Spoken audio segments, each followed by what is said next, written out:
Alright, guys, so this is a little story that I had this thing right based on our conversation.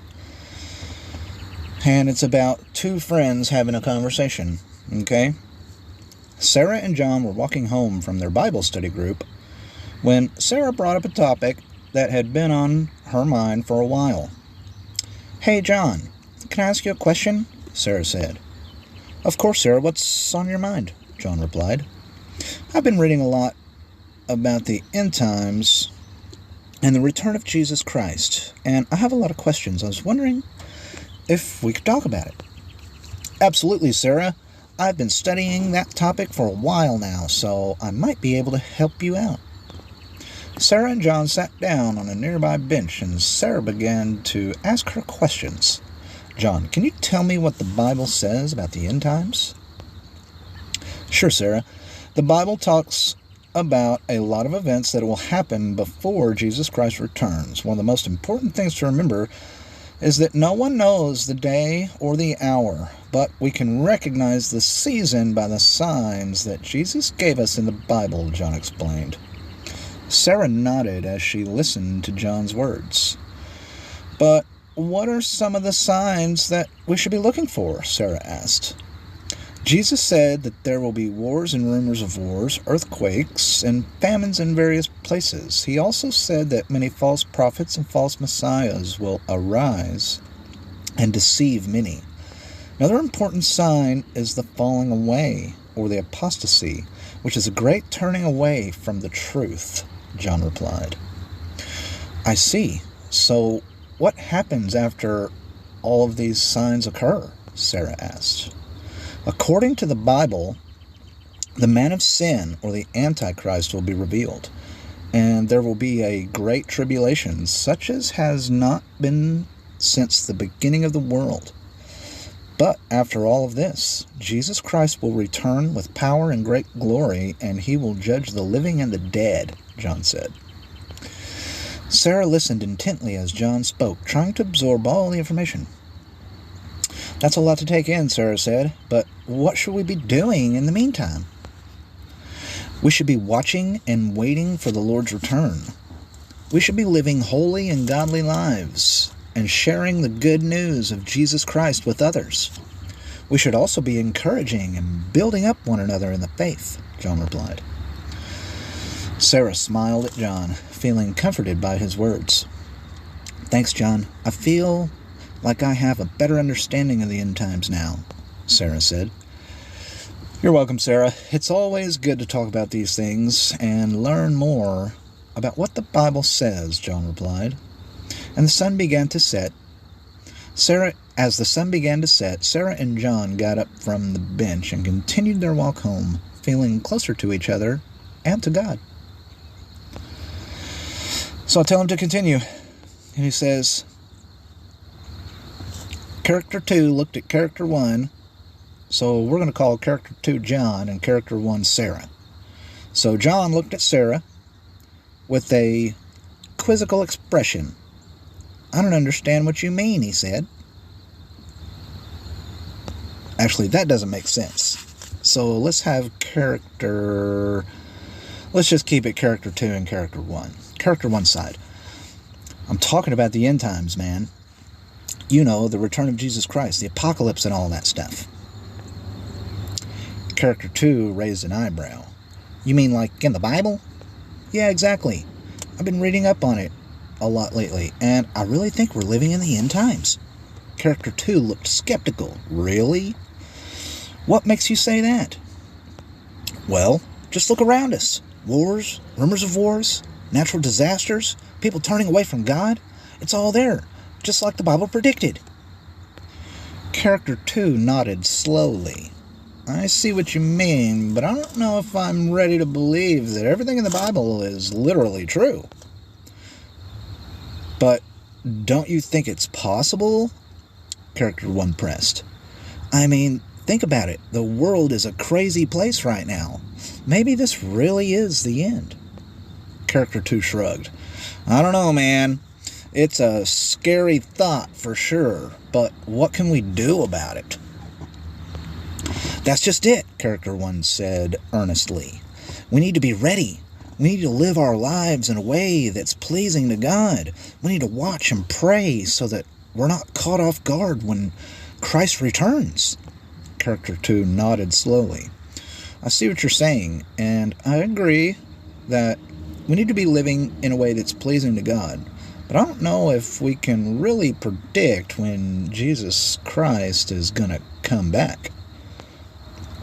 I know we can't predict the day or the hour, Character 1 said, but Jesus himself said that we can recognize the signs of the times. And I really think that's what we need to be doing right now. Character 2 looked thoughtful. I see what you mean. I'll definitely keep that in mind. Thanks for sharing your thoughts with me. Of course, Character 1 said, smiling. I just think it's really important that we talk about this stuff. It's too important to ignore. So I'll tell him to continue. And so he's going to call one of the characters ChatGPT and the other character, Character 1. So we're just going to go with that. Because this is kind of a new conversation. Every time he continues, it's not really a continuation. It's a new conversation. Okay, ChatGPT responded. So if I understand you correctly, you're asking about the signs that will precede Jesus' second coming? Yes, Character 1 replied earnestly. I've been reading up on it, and I'm really curious to know more. Can you tell me about the end times and what the Bible says about it? Of course, ChatGPT replied. The Bible is full of prophecies about the end times, and it can be overwhelming to sort through them all, but there's a few key things to keep in mind. Such as? Character 1 prompted. Well, ChatGPT began. One important thing to note is that no one knows the day or hour when Jesus will return. It's not something we can predict or calculate. Right, I've heard that before, Character 1 said. But what about the signs? Are there specific things we should be looking for? Yes, there are, ChatGPT confirmed. Jesus himself listed some of these signs in the Gospels. And other New Testament writers expanded on them. For example, in 2 Thessalonians, Paul writes about a great apostasy or falling away that will happen before Jesus returns. And in the book of Revelation, John describes the rise of the beast and a false prophet who will deceive many people. I see, Character 1 said, thoughtfully. And what about the idea of a rapture? Do you think that's a real thing? Well, the concept of the rapture is based on a particular interpretation of certain Bible passages, ChatGPT explained. There are some Christians who believe that believers will be taken up to heaven before the tribulation, but there are others who interpret those passages differently. I see, Character 1 said. It's also complicated, but I really appreciate you explaining it to me. I think I'll keep reading and studying so I can better understand it all. Good idea, ChatGPT agreed.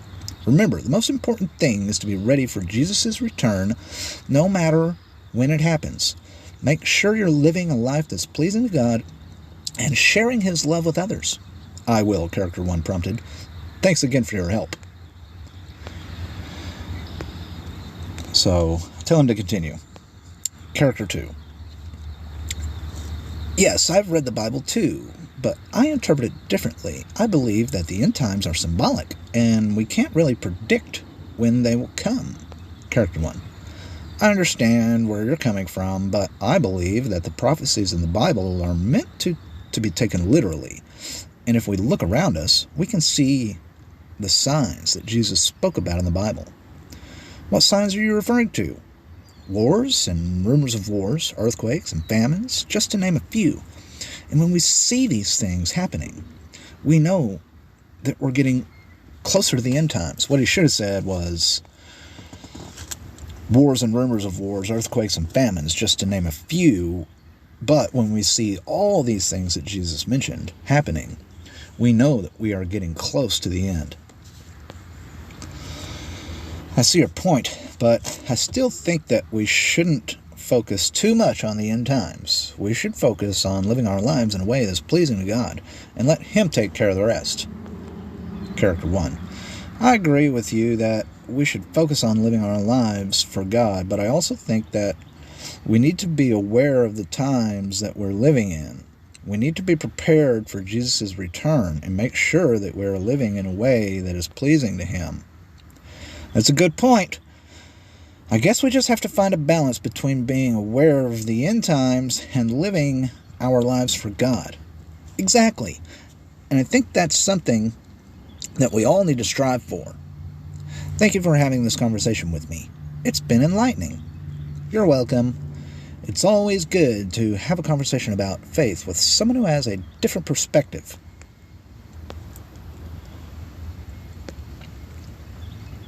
And here's another conversation. One character says, "That's correct. Jesus himself said that no one knows the day or the hour of his return, not even the angels in heaven or the Son himself, but only the Father. But we can know the season by recognizing the signs that he mentioned, right?" That's correct. He told us to watch and be ready, because when we see all these things happening, we can know that he is right at the door. It's amazing how all these prophecies are coming true in our time. It's clearer that we are living in the end times. Yes, it's important for us to be alert and not be caught off guard. We need to stay close to God and be obedient to His word. That's so true. We need to be like the wise virgins in Jesus' parable who had oil in their lamps and were ready when the bridegroom came. Exactly.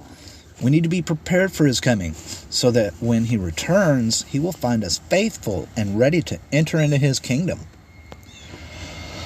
Thanks for this enlightening conversation, ChatGPT. It's always good to discuss these things and remind ourselves of what's really important in life. You're welcome, John. It was a pleasure to have this conversation with you.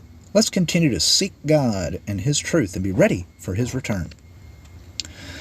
So here's another one. The two friends continued to walk, discussing various topics related to their beliefs and interpretations of the Bible.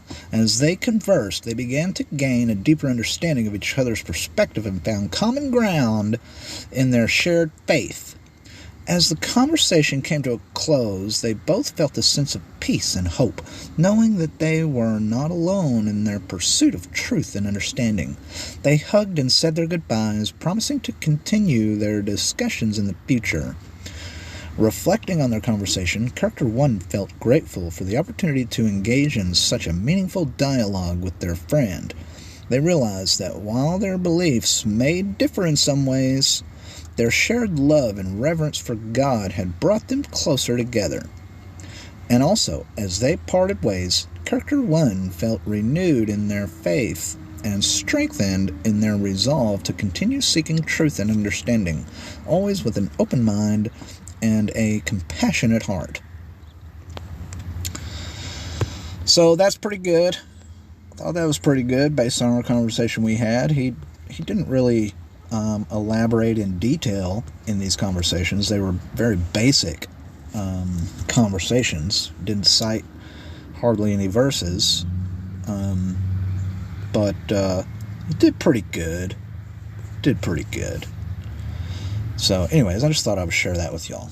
Peace.